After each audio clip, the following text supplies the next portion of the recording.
안녕하세요, 슈퍼맨입니다. 최근에 영상을 올려드릴 때마다 앞으로는 대충 주식 사서 수익 내기 쉽지 않을 것이라고 제가 말씀을 드리고 있습니다. 주식 투자를 함에 있어서 첫 번째는 수익을 내는 것이고요. 두 번째는 원금을 지키는 것입니다. 그렇기 때문에 상승 가능성이 큰 종목과 더불어서 하락 가능성이 크거나 보유하기에는 조금 지루할 수 있는 종목까지 분석해서 영상으로 올려드리겠습니다. 자, 오늘은 에코마케팅이라는 기업에 대해서 분석해 보겠습니다. 자, 차트를 먼저 보면 2020년 작년부터 크게 상승을 했다가 좀 조정을 보였다가 지금 옆으로 이제 기간 조정을 보이고 있는 상황이다라고 보시면 될 것 같고요. 자, 분석을 한번 들어가 보겠습니다.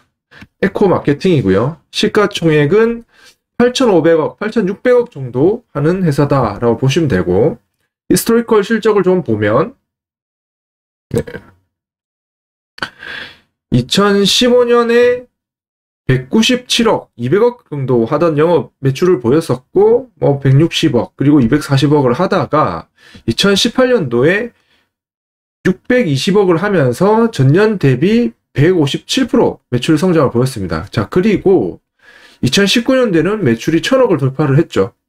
그리고 작년에는 1,800억을 또 한번 돌파를 한 상황이다 라고 보시면 될 것 같고, 올해는 2,000억을 넘어설 거다. 그런데 그동안에 157%, 79%, 62% 성장하던 것 대비 매출 성장률은 20% 수준으로 매출 성장률은 좀 둔화되는 모습을 보여주고 있고, 영업이익도 마찬가지로 100억에서 67억, 79억 하다가 매출 성장이 600억으로 올라가면서 영업이익도 이제 170억 가까이 수준, 그리고 1000억이 넘어서니까 378억 정도 상당히 크게 올라섰죠.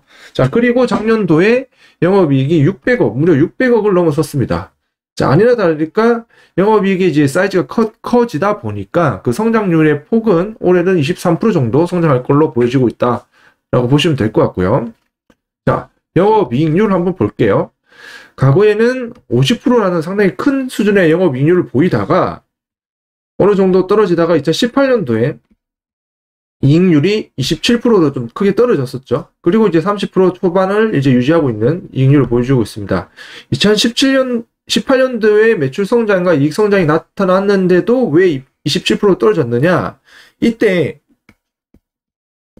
데일리 앵코라는 회사를 이제 인수를 하면서 기존의 단순 광고 비즈니스에서 이제 또 다른 사업을 추가를 했습니다. 이게 이제 제조업인데요. 신규 제품을 만들어서 이제 판매를 하는 서비스 사업을 하다 보니까 이익률이 떨어졌다라고 보시면 될 것 같고요. 밸류에이션 한번 보겠습니다. 밸류에이션을 보면 과거에 24배, 18배, 그리고 실적이 크게 증가한 이때죠. 2018년도에는 실제 크게 증가하면서 이제 밸류에이션이 확 떨어졌죠. 12배까지 떨어졌고, 그 다음 16배, 작년에 14.5배, 그리고 올해도 한 14배 정도 수준을 받고 있네요. 그래서 한 15배, 그리고 평균 한 17배 정도의 밸류에이션을 받고 있는 회사다라고 보시면 될 것 같습니다. 네, 주가 측면을 보면 코스닥에 상장되어 있는 회사고, 코스닥 대비 아웃퍼폼을 하다가 이제 행보하고 있는 이런 모습이다. 어쨌든 코스닥 대비로는 좀 아웃퍼폼 하는 모습을 보여주고 있다 라고 보시면 되고, 네, 연역 좀 보겠습니다. 자, 2003년도에 회사가 설립되었고 16년도에 코스닥 상장되었습니다. 자, 그리고 2017년도 아까 말씀드렸죠. 유리카 코스메틱이라는 회사를 이제 이 뷰티 회사인데, 이 회사를 인수를 했고 이거를 이제 데일리 앵코로 사명을 변경했어요. 그리고 2019년도에는 글루가라는 회사의 지분을 또 20% 취득을 했습니다. 이 부분은 좀 뒤에서 다시 설명을 드릴 거고요. 자, 주주를 보면 최대 주주 및 특수관계인이 51% 보유하고 있고, 지금 지분이 51%이기 때문에 작지 않지만 당장에 크게 지분을 줄일 생각은 없다라고 하고 있습니다. 자, 이 대표께서는 67년생이시고 과거에 신한은행 마케팅, 팍스넷, 자회사 핑거 마케팅에서 마케팅 전문가이시다라고 보시면 될 것 같고, 희석 물량은 없다. 자, 종속기업을 보면 데일리 앵코가 있는데요.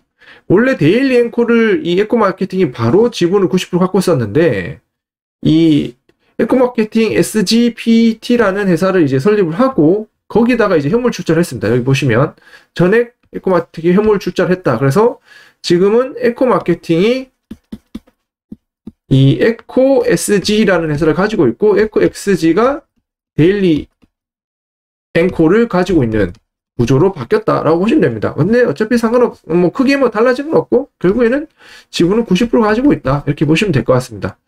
자, 그리고 이 글루가라는 회사, 과거에 이제 오호라라는 이제 브랜드로 이제 하고 있죠. 이 글루가가 이제 네일, 뭐 여성분들 많이 하는 네일 있죠. 네일 이 부분을 이제 많이 생산하는 회사인데 이 회사를 과거에 여기 좀 땡기겠습니다. 네, 과거에 지분 2019년 9월 달에 지분 20%를 40억이 투자를 했어요. 그런데 2020년 9월 달에 지분 6%를 120억에 매각을 합니다. 무려 1년 만이죠, 1년. 1년 만에 40억 투자한 게 이걸 이제 토탈로 이제 20%를 환산을 하면 400억이 돼버렸어요. 그러니까 10배의 수익이 났다는 거죠.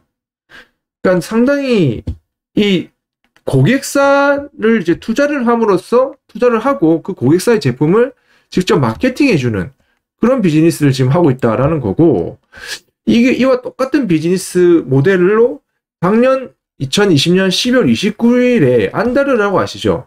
그 레깅스로 유명한 거죠. 안다르의 주식을 40만 주, 이게 지분으로 치면 20% 정도 되거든요. 이거를 김철웅 대표가 본인이 가지고 있던 주식과 이제 스왑을 합니다. 이렇게 교환을 한 거죠. 주식 맞교환. 그러면서 이제 안다르의 지분을 투자를 해서 안다르를 또 광고를 하겠다라고 하고 있습니다. 똑같습니다. 이 글루가와 똑같은 비즈니스 모델을 하겠다는 거죠. 그래서 올해 이 안다르의 매출이 또 실적이 좀 반영될 거다라고 보시면 될 것 같고요. 자, 실적 한번 볼게요. 예, 실적은 크게 광고 대행과 비디오 커머스로 구분되는데요. 광고 대행은 그냥 기존의 본사, 마케팅을 하는 본사이고, 비디오 커머스는 이제 데일리 앵커라고 보시면 됩니다.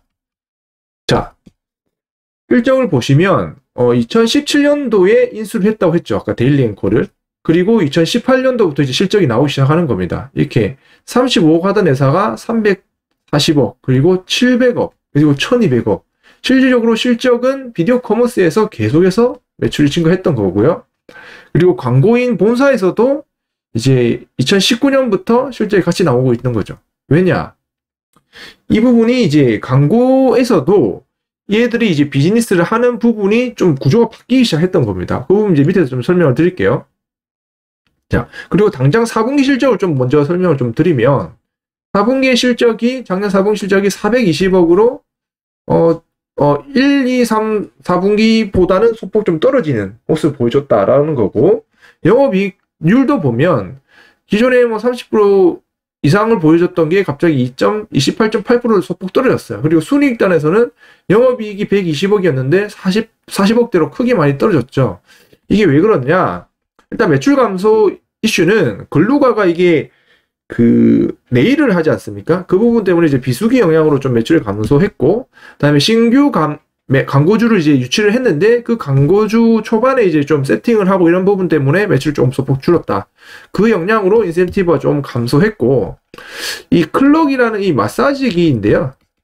이 부분도 데일리 앵커가 이제 4분기에 클럭 매출이 좀 감소하면서 이제 매출 전반적으로 감소하는 영향이 나타났다라는 거고, 영업이익률 감소는 지금 에코마케팅이 해외 사업을 좀 진출하려고 준비를 하고 있거든요. 그래서 해외 채널 다각화를 위한 투자를 좀 했고, 이 신제품 출시에 따른 마케팅 비용 좀 집행을 했다라는 겁니다.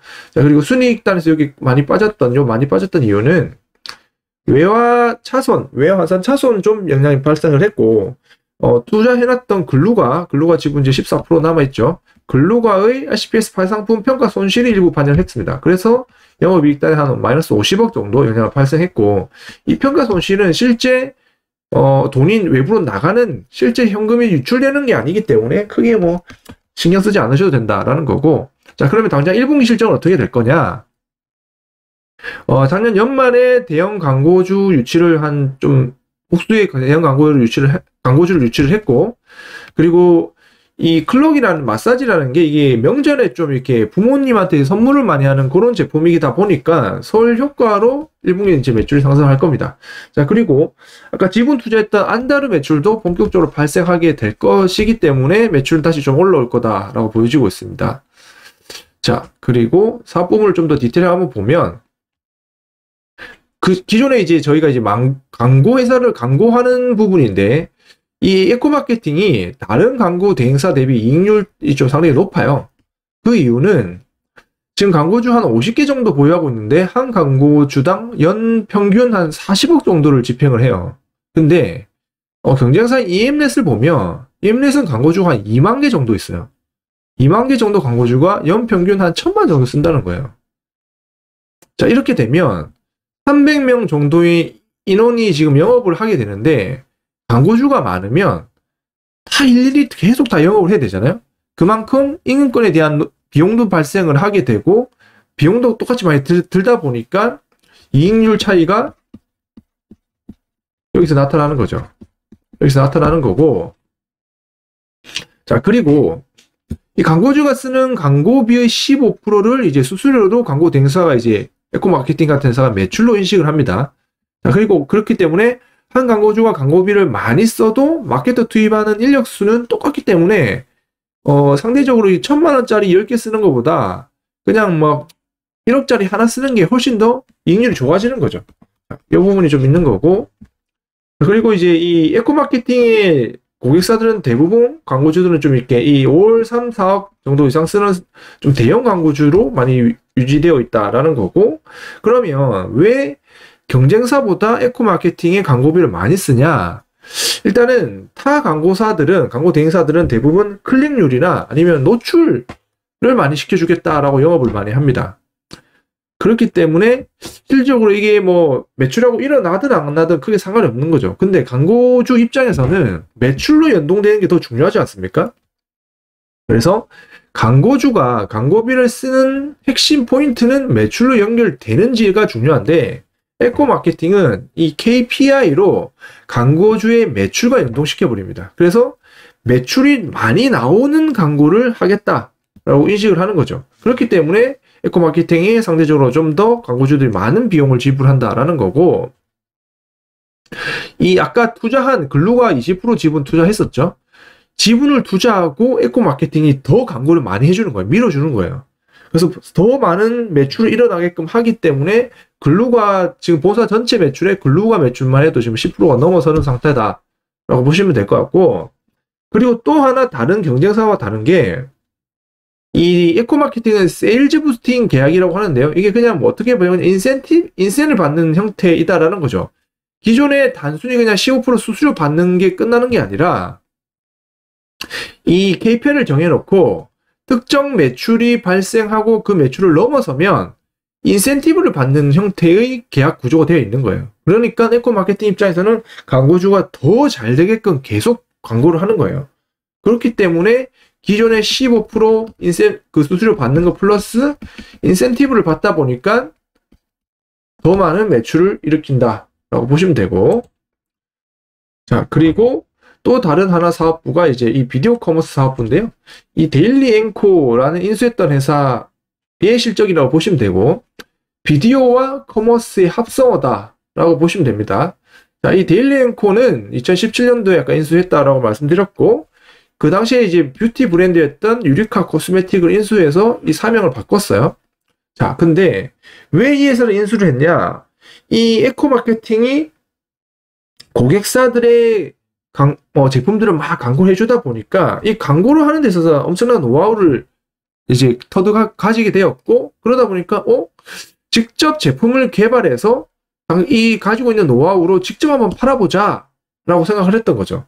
그래서 이 회사를 인수를 했고, 그 당시에 이제 직접 만들어 출시한 제품이 바로 이 클럭이라는 겁니다. 이 마사지기죠.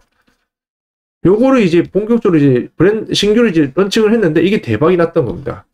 이게 대박이 나면서 매출이 급증했던 거고, 그 영향으로 지금 데일리 앵코의 매출의 60%가 이 클럭이라는 거고, 여기다가 이제는 대박이 나니까 이제 계속해서 브랜드를 추구하는 거죠. 브랜드 브랜드 추가, 그리고 제품 추가. 그래서 지금 뭐 몇 가지 브랜드가 있는데 그 중에 대표적으로 이제 몽제라는 브랜드가 있고, 이게 매트리스, 프리미엄 매트리스 브랜드라는 거고, 그리고 올해도 2개 정도 신규 브랜드를 런칭할 것 같아요.